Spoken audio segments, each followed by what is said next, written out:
네, 여러분. 두 번째 관련된 어려움을 제가 신뢰 부족이라고 이제 키워드로 만들어 봤는데요. 이건 이제 그런 경우입니다. 어떤 지역에서 무력 집단들이 서로 간에 이미 수십 년 동안 그 전투를 벌여왔다면 그기관들 사이에는 굉장히 이 신뢰 관계가 낮아져 있겠죠. 그러니까 서로 간에 적이 돼서 오래 싸웠으니까 죽였고 많은 사람들이 서로 죽였고 결국 자기들은 또 죽고 이런 상황이죠. 그런 상황에서 어떤 긴급구호 단체가 들어가서 활동을 시작할 경우에는 그게 공정성의 원칙이든 아니면 중립성의 원칙이든 간에 그걸 실제 그 원칙을 지키는데 굉장히 많은 어려움이 따르고요.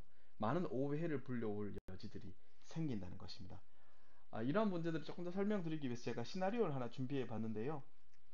오늘 이 강의를 들으신 여러분들과 제가 같이 인도주의적 지원을 행하는 단체 하나를 만들었다고 쳐봅시다.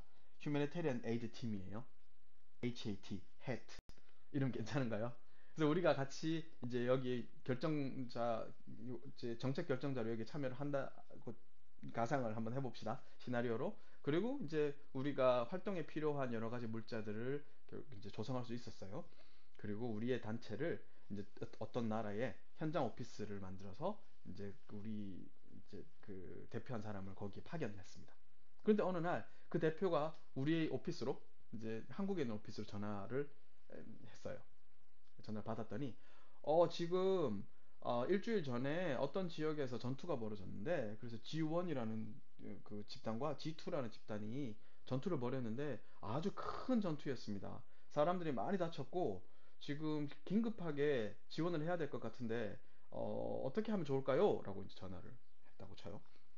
우리가 전화를 받고 그래요? 그럼 그 지역에 지금 전투를 해서 나온 피해 규모는 어떻게 됩니까? 이렇게 지원을 물어봤더니 현장 책임자가 네, 지원이라는 지금 그 집단이 특히 피해가 큽니다. 지금 부상자가 거의 700명에 이르고 있고요. 그 G2도 지금 만만치 않은데 한 300명 정도가 심각한 수준의 부상을 입고 있습니다. 라고 보고가 왔습니다. 그렇다면 지금 우리가 가지고 있는 지원 물자는 어떤 게 있죠? 그랬더니 한 긴급 의료 지원 키트가 한 1000개, 1000세트 정도가 있고요. 그다음에 긴급 식량은 한 대충 2000 상자 정도를 보유하고 있습니다. 그까지 정보를 듣고 우리가 이제 회의를 한다고 쳐요. 물론 이제 이 상황은 훨씬 더 복잡할 겁니다. 근데 아주 단순화시켜서 지금 숫자로만 표시를 했습니다. 이런 경우에 우리가 먼저 고려해야 될 원칙은 아마도 공정성의 원칙, 임파시얼리티의 원칙일 겁니다. 임파시얼리티 원칙을 지키기 위해서는 우리가 이 의료 키트와 식량을 어떻게 배분해야 될까요? 공정성의 원칙의 핵심은 그분들의 사람들의 고통의 정도에 준하는 지원을 해야 된다는 것이지요. 그래서 지금 이제 상황이 단순화시킨 전제하에 이야기입니다. 부상자가 G1에는 700명의 부상자가 나왔고 G2에서 300명의 부상자가 나왔다는 걸 알고 있다면 우리가 이 의료 지원을 키트를 보낼 때 그 숫자는 아마도 G1에게 700개의 의료 키트를 그 다음에 G2에게 300개의 의료 키트를 지원함으로써 이 사람들이 이제 자기에게 필요한 의료적인 그 치료를 할 수 있는 기회를 제공하는 것이 아마도 원칙에 맞는 일일 겁니다. 동의하시나요? 식량을 지원할 때도 아마 마찬가지일 겁니다. 그분들의 부상자의 숫자에 비례해서 약 700명분에 해당하는 식량을 그리고 300명분에 해당하는 식량을 지원할 수 있겠지요. 다른 조건들이 없다면. 이게 아마도 impartiality, 공정성에 맞는 그 재화의 배분, 물자의 배분이 있겠죠. 그런데 이 똑같은 시나리오를 여러분 상황을 이 G2의 커맨더, 그 지도자 입장에서 한번 봅시다. 어떤 기관이 와서 그 부상을 입은 사람들을 위해서 물자 지원을 해준다고 했는데 가만히 들여다보니까 우리한테 준 것보다 두 배가 넘는 양을 우리 적에게 주고 있어요. 너희들 왜 그러니? 라는 질문이 당연히 나오겠죠. 근데 이제 이 핵 담당자가 와가지고 그게 우리가 임파셜리티 원칙이 있어가지고 저쪽이 부상을 많이 입었으니까 우리가 저쪽에 많이 주는 수밖에 없지 않겠어? 라고 설명을 했을 때 이 G2의 커맨드가 수긍을 할까요? 엄청난 반발을 불러올 겁니다, 아마. 그리고 아마 어쩌면 너희들 지금 우리 적을 도와주기 위해 가지고 우리한테 면피하고 있는 거 아니야? 뭐 이런 정도까지 이 생각이 갈 수도 있겠죠. 바로 이런 상황에서 그 당사자 간의 신뢰가 아주 낮은 상황에서는 이러한 impartiality, 공정성을 지키기 위한 나의 행동이 중립적인 뉴트럴한 액터로서의 이 기관의 신뢰를 훼손시키는 아주 결정적인 역할을 하게 될 수 있다는 거죠. 그리고 한 번 무너진 이러한 신뢰는 다시 회복하기가 쉽지 않습니다. 특히나 긴급구호 영역은 그 활동 기간이 대체적으로 짧기 때문에, 짧은 경우들이 많이 있기 때문에 이런 경우는 더욱더 자기가 활동을 하기가 쉽지 않은 위기에 내몰리는 거죠. 이런 경우라면 여러분 어떤 선택을 하시겠습니까? 공정의 원칙을 지키기 위해서 중립의 원칙, 중립한 행위자로서의 그런 신뢰를 받는 것을, 신뢰가 훼손되는 것을 감수하시겠습니까? 아니면 공정함을 지키기 위해서 어떤 그 한 측이 더 많은 피해를 입은 걸 알고 있음에도 불구하고 똑같이 배분하는 것을 우선으로 하시겠습니까? 사실 정답은 없거든요. 근데 이런 딜레마가 사실은 이건 아주 단순화시킨 시나리오입니다만 여러 가지 형태의 비슷한 성격의 딜레마들이 거의 일상적으로 일어나고 있는 것이 긴급구호의 현장입니다. 세 번째 형태는 제가 지금 사회정의라고 키워드를 정해봤는데요. 이건 이제 어떤 경우냐면 그 특정 지역이 특정 무력 집단에 의해서 절대적으로 지배되고 있는 경우가 있잖아요. 예를 들면 예전에 아프리카에 있는 내전들을 살펴보면 정부군이 점령하고 있는 땅과 반군이 점령하고 있는 땅이 아주 엄격히 구분돼서 그 지역에는 반군이 그 사실상의 정부 역할을 하고 있는 경우들이 있잖아요. 근데 그 정부 역할을 하고 있다고 하지만 항상 그 반군들의 성격이 그 활동 성격이 그 지역의 주민들을 위해서 활동하는 것은 아니기도 하고요. 아무튼 이제 그런 상황에서 우리가 지원을 할 때 과연 이 사람들과의 관계를 어떻게 맺어야 할 것인가라는 부분이 이 사회 정의와 관련되어 있는 그 딜레마의 핵심 내용이 되겠습니다. 이런 경우들 한번 생각해 보죠. 아까 조금 전에 우리 만들었던 해트 있죠? 그, 그 기관이 이제 다시 전화가 왔어요. 그래서 이제 이야기를 하는데, 이 지역에 저희가 이제 보고를 받았는데, 우리 이 나라 지금 현지인 나라의 어떤 지역에서 혹독한 가뭄이 들어서 식량이 아주 심각한 지금 위기입니다. 기근이 들어 있습니다. 우리가 그쪽을 지원하는 것이 좋겠습니다. 그렇게 이야기를 했어요. 그래서 우리가 이제 다시 현장 사무국에 전화 문의를 했습니다. 지금 그 가뭄은 어느 정도 지속이 될 것 같아요? 모르긴 해도 지금 그 사람들이 이 가뭄의 위기를 벗어나서 다시 파종을 하고 곡물을 심어서 수확할 때까지 최소한 석 달, 한 10주 정도는 지속적인 식량 공급이 필요합니다. 아, 그래요. 식량은 대충 지금 어떤 양이 필요한가요? 한 번 식량 지원할 때 대략 한 그 차량, 트럭 한 10대분 정도의 곡물은 공급이 돼야 되겠습니다. 그리고 우리가 이제 묻는 거죠. 아, 그래요? 그러면 그걸 지원할 만한 물자는 지금 조달이 가능한가요? 예, 돈은 충분하고, 이 지역에, 수도에 살고 있는 이 지역에서는 우리가 지금 식량을 충분히 구매할 수 있습니다. 라는 식의 이제 보고를 받았습니다. 그럼 이제 우리가 지원을, 그래요? 우리 지금 재정도 있고, 구할 수도 있으니까, 그럼 지원하기로 하죠! 이제 그렇게 결정을 내렸는데, 현장 담당자가 이야기합니다. 그런데 문제가 하나 있습니다. 뭐죠? 그 지역에 물자를 지원하기 위해서는 특정 그 고개를 꼭 넘어가야 되는데 이제 그 지역이 고립된 지역이라는 거죠. 그래서 그 지역을 지나가기 위해서는 특정 체크 포인트를 꼭 지나야 되는 거예요. 검문소를. 그 외에는 길이 없어. 그런데 그 길은 특정 무력 집단, 게릴라 집단이라고 하죠. 그 집단이 점령하고 있어요. 그 지역을 빼고는 갈 수가 없습니다. 그래서 고민을 하다가 저희가 이제 현장 담당자에게 부탁을 합니다. 그러면 미안하지만 가서 그 지역을 점령하고 있는 그 게릴라 집단의 담당자와 접촉이 가능하겠어요? 한번 해보겠습니다. 그래서 가신 거예요. 그리고 며칠 뒤에 다시 이제 연락을 주셨어요. 네, 접촉해 봤습니다. 된답니다. 잘 됐네요. 그럼 그쪽으로 지원하기로 하죠. 그랬더니 그분 말씀이 되기는 되는데 차량 한 대당 그 체크 포인트를 지날 때마다 미화로 50달러를 세금으로 내야 된답니다. 아, 그래요. 한번 생각해 보죠, 여러분. 이것도 아주 단순한 산술적인 도식인데 어떤 체크 포인트를 지나기 위해서는 미화로 50달러의 돈을 지불해야 된대요. 그쵸? 그래서 50달러를 내야 되는데 대략 한 차량 10대 정도의 식량을 10주 정도 공급을 해야 된다고 하잖아요. 그러면 차량 10대죠. 그리고 10주죠.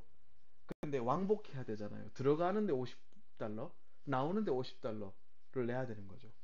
그래서 이걸 어림잡아 이제 계산을 해보면 이게 50달러 곱하기 10달러, 10주, 그다음에 10대, 그다음에 왕복했더니 대략 한 미화로 10,000달러 정도의 돈이 그 무력 이제 게릴라 집단에게 지급이 돼야 되는 상황입니다.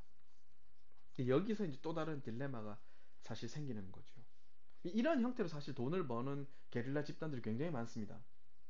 그리고 심지어 뭐 그 또 그런 경우도 있잖아요. 지나가는 그 소말리아 해역 같은 데 사람들 납치해서 그 이제 그런 그 인질로 삼아서 돈을 받는 경우도 있고요.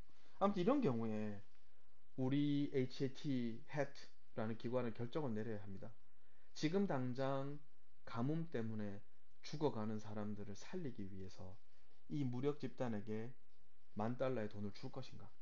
그리고 이 돈을 줬을 경우에 이 기관은 틀림없이 더 많은 무기를 사서 더 많은 그 게릴라전을 일으킬 거고 그것 때문에 더 많은 사람들이 다른 지역에서 죽을 걸 알아요. 아니면 이러한 용처를 알고 있기 때문에 예상할 수 있기 때문에 이러한 무력 집단과 결탁하지 않기 위해서 지금 사람들이 죽어가는 걸 알고 있지만 우리는 지원을 하지 않을 것인가? 라는 이 아주 심각한 딜레마를 맞닥뜨리게 되는 겁니다. 아마 오늘은 지금 같은 강의실에 있지 않으니까 여러분들의 대답을 들을 수 없겠지만 한 번쯤 생각해 보셨으면 좋겠어요. 나라면 어떻게 할 것인가? 여전히 정답은 없습니다.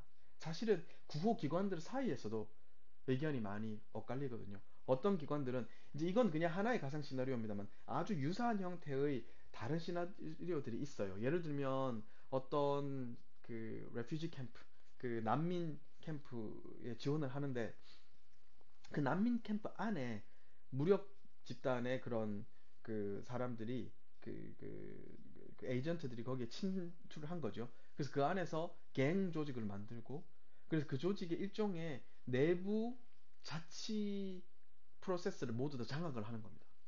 그래서 이제 구호기관들이 식량을 갖고 들어가면 또는 물자를 갖고 들어가면 그 중에 상당량의 그런 구호 물자들을 이 기관들이 다 가져버리는 거예요. 가로채고 나머지도 자신들이 컨트롤 하에 이것들을 사람들에게 나눠주게 되는 거죠. 그럼 이런 경우에 어떻게 할 것인가? 그럼 결국 그 많은 양의 물자와 식량들은 또다시 게릴라전을 갖다 이제 지속시키는데 쓰여지게 되는 거죠. 이런 식의 딜레마를 알게 됐을 때 그러면 사람들을 돕기 위해서 그것들이 우리가 보내는 물자의 상당 부분이 잘못 쓰일 줄 알고 있으면서도 보낼 것인가? 지원을 계속할 것인가? 아니면 그만할 것인가? 라는 딜레마에 처하는 거죠. 그래서 일부 기관들은 사람을 살리는 것이 우선이라는 원칙 하에 계속 지원을 하기도 하고 어떤 기관들은 거기서 활동을 중단하고 빠져나오기도 합니다. 그래서 정답은 없는데요. 안타까운 점은 뭐냐면 현장에서 거기에서 일하시는 분들은 정말 사람들 힘들어하는 사람들을 위해서 조금이라도 일해보겠다고 가시잖아요. 근데 막상 이러한 이제 딜레마에 맞닥뜨리게 되면 그 어떤 선택을 내리더라도 이 윤리적인 죄책감에 시달릴 가능성이 높은 겁니다. 내가 그 테러리스트들과 게릴라 집단과 협력하지 않기 위해서 지원을 중단했을 때 경우는 그 지역에서 지금 가뭄과 그 기근을 통해서 죽어갈 사람들이 눈앞에 어른거린다고 해요. 그것 때문에 받는 심리적인 죄책감이 엄청나고 또 반대의 경우는 또 마찬가지고요. 그렇기 때문에 이렇게 되든 이런 선택을 하든 저런 선택을 하든 이분들은 굉장히 심각한 수준의 그 정신적인 고통을 받을 수밖에 없는 거죠, 사실은. 그래서 이러한 사실 그 딜레마들을 현장에 있는 사람들은 일상적으로 겪고 있습니다. 그래서 그 가시기 전에 혹시라도 여러분들 중에 이러한 활동에 관심이 있으신 분들이 있다면 가시기 전에 나라면 어떻게 할까? 나는 어떤 원칙을 세우고 이 문제에 대해 접근을 할까? 그리고 이러한 부분들에 대해 상시적으로 심리적인 그 정신적인 트라우마를 겪게 됐을 때 나를 보호하기 위해서 어떤 것이 필요할까에 대한 것들을 조금 더 잘 생각해보고 그 주변 분들의 조언을 구하고 스스로 트레이닝도 된 상황에서 현장에 또 가보시면 어떨까? 물론 그렇게 가더라도 많은 어려움이 또 있을 겁니다. 마지막으로 지금 조금 더 이제 일상에서 현장의 이야기에 이제 좀 주목해 보려고 하는데요. 남은 시간이 그렇게 길지 않아서 남은 시간 동안은 구호 활동과 관련한 일상의 어려움들에 대해서 몇 가지만 골라서 오늘은 말씀드리고 마치도록 하겠습니다.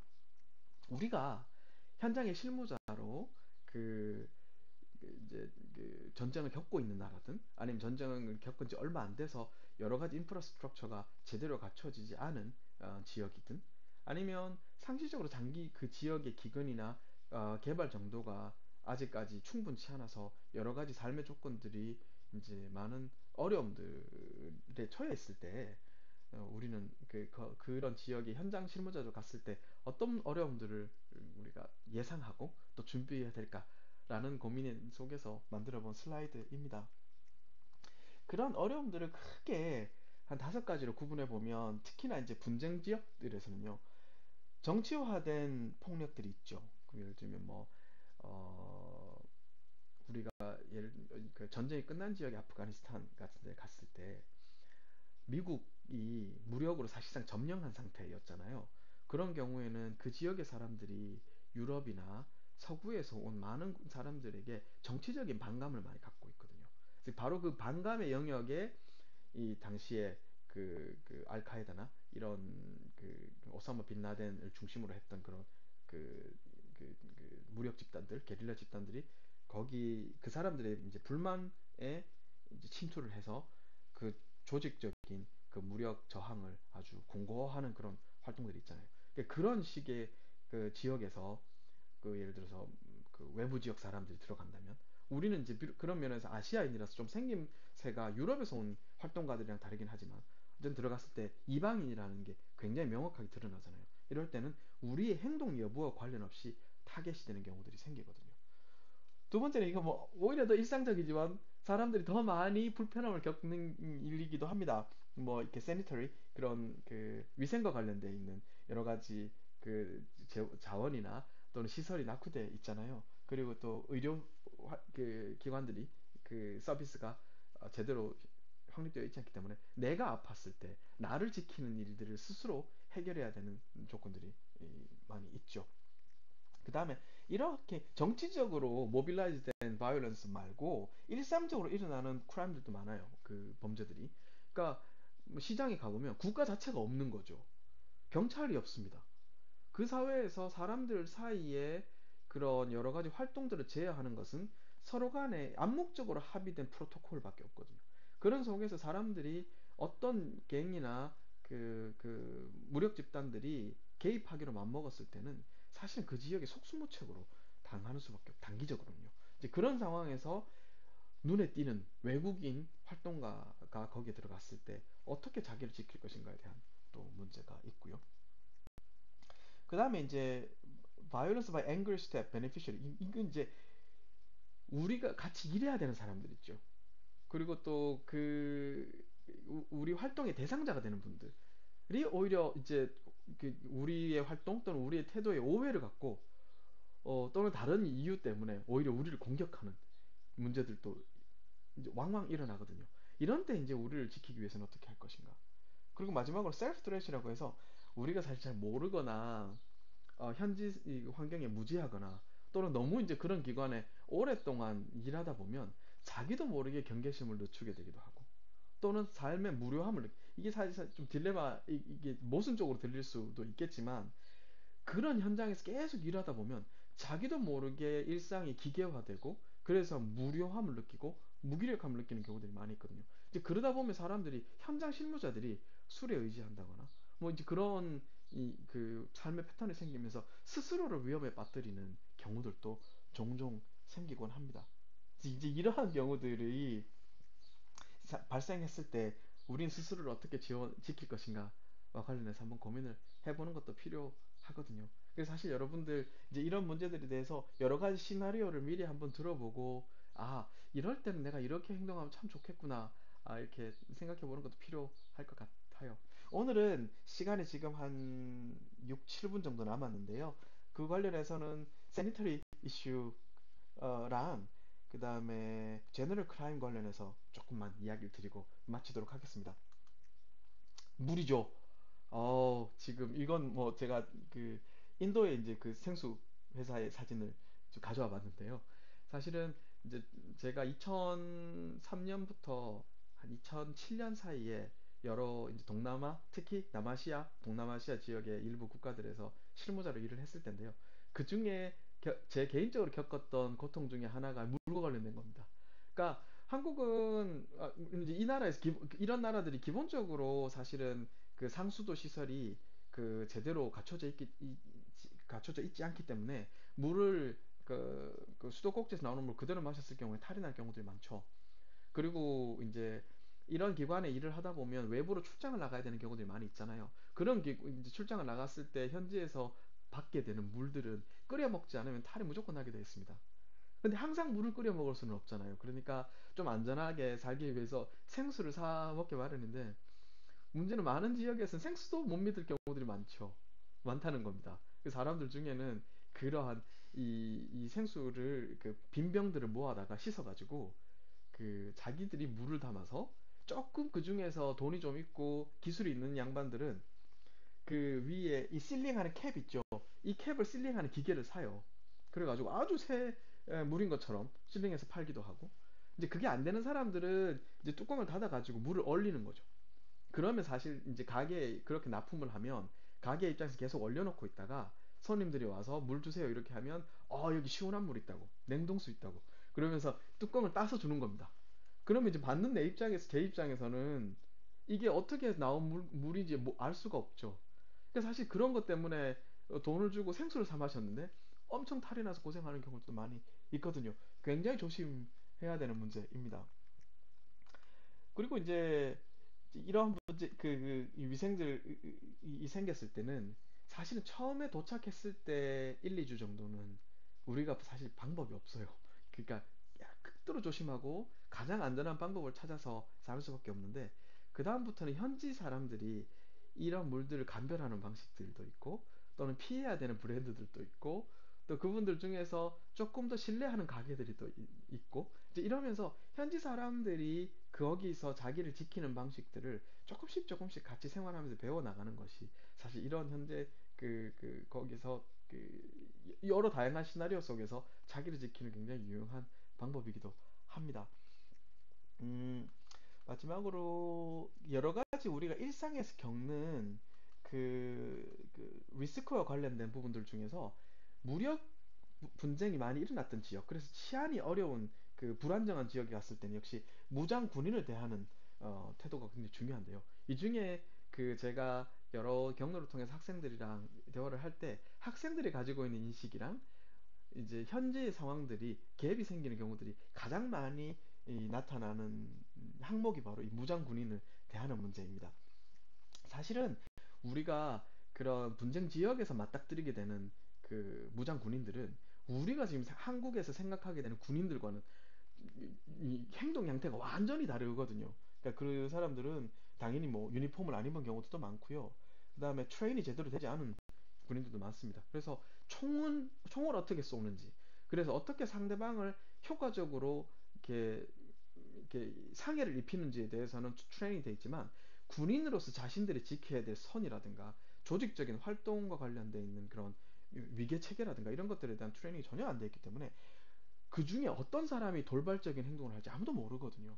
그리고 많은 경우에 이런 군인들이 아주 어리고 경험이 없기도 하고요. 그 중에는 진짜 10대 아주 이제 초반에 10대 초반에 있는 그런 어린이들도 많이 있고요. 그 중에 또 상당수는 마약을 하거나 술에 취해 있는 경우도 많이 있고, 심지어 자기들 스스로도 자기들이 지금 뭐 하고 있는지를 모르는 경우도 많이 생기는 거죠.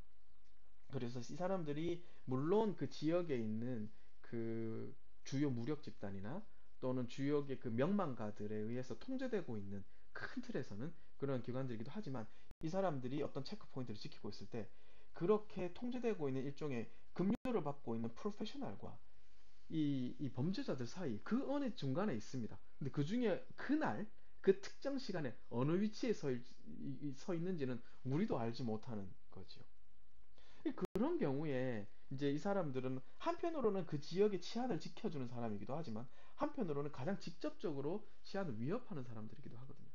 그러면 이 사람들을 어떻게 대할 것인가? 예를 들어서 우리가 지프차를 타고 어딘가를 지나가고 있을 때, 혹은 차 없이 한 두세 사람의 그런 현장 구호 활동가들이 걸어서 어떤 지역을 지나가려고 할 때, 이 사람들이 체크포인트에서 우리를 막았었을 때, 우리는 어떻게 행동하면 좋을까? 거기에 관련해서 이제 몇 가지 이제 그 주의점들이 있는데요. 하나는 그런 루트가 있을 때 가급적이면 다른 루트가 있다면 피할 수 있으면 피하라는 거죠.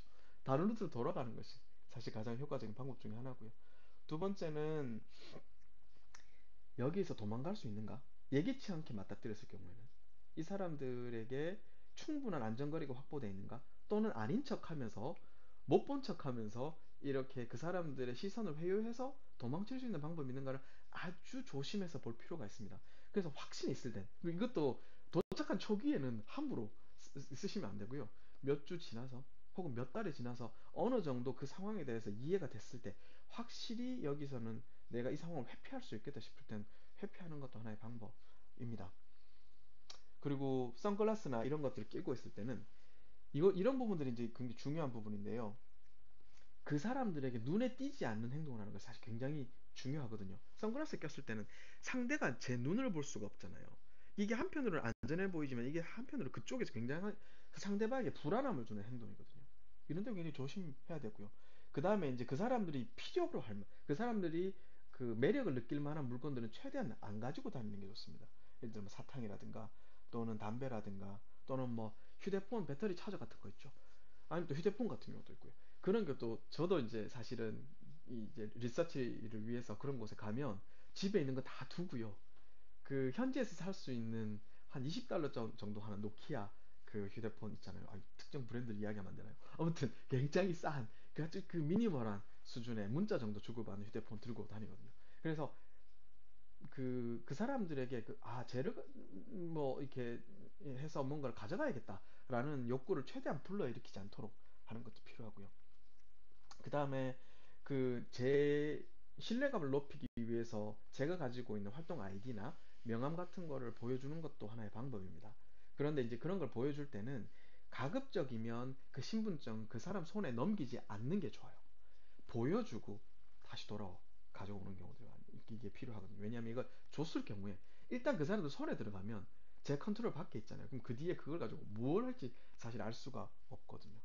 그리고 할 수 있다면 최대한 친절하게 대하고 그다음 릴렉스 할 필요가 있습니다. 내가 불안해 보이면 상대도 긴장하게 돼 있고요. 그리고 이제 특히 이런 기관들에서는 공신력 있는 기관이 이런 나라에서는 공신력 있는 기관이 발행한 그런 뭐지 그 공적인 서류들, 이 사람 이 활동들을 증명하는 그런 서류를 하나 갖고 다니면 지나다닐 때 이제 그런 정부기관의 서류를 보여주는 것이 또 그러한 상황들을 쉽게 좀 더 수월하게 타고 넘는데 굉장히 도움이 많이 됩니다. 그리고 특히 중요한 부분은 여기에서 이 사람들이 그 가끔씩 검색 같은 걸 해보려고 할 때가 있어요. 그럴 때 함부로 나서서 저항하거나 반대하면 안 된다는 겁니다. 그러니까 이런 상황들에서는 자기를 보호하는 것이 최우선입니다. 그래서 그 사람들이 나에게 반감을 느낄 만한, 화를 불러일으킬 만한 행동들을 최대한 자제하면서 그 부분들을 유일하게 타고넘는 게 중요합니다. 사실 이런 것들은 아주 간단한 그 몇 가지 사례들입니다만, 현장에서 이 부분들이 어떻게 적용될까는 사실 그 시나리오에 따라 천차만별이거든요. 그래서 여러분들 이제 혹시라도 이런 현장 실무자들을 이제 그 향후에 그 선택할 수 있는 그런 계기가 있겠다 싶으신 분들은 여러 가지 관련 시나리오들을 읽어보고 자기를 갖다 보호할 수 있는 방법들을 한번 좀 깊이 생각해보고 가시는 것도 좋을 것 같습니다. 자, 오늘 인도적 지원과 긴급 구호에 대해서 아주 간단한 이거 요약 정리를 한번 해봤는데요. 도움이 되셨으면 좋겠고요. 다음 시간에 또 뵙도록 하겠습니다. 감사합니다.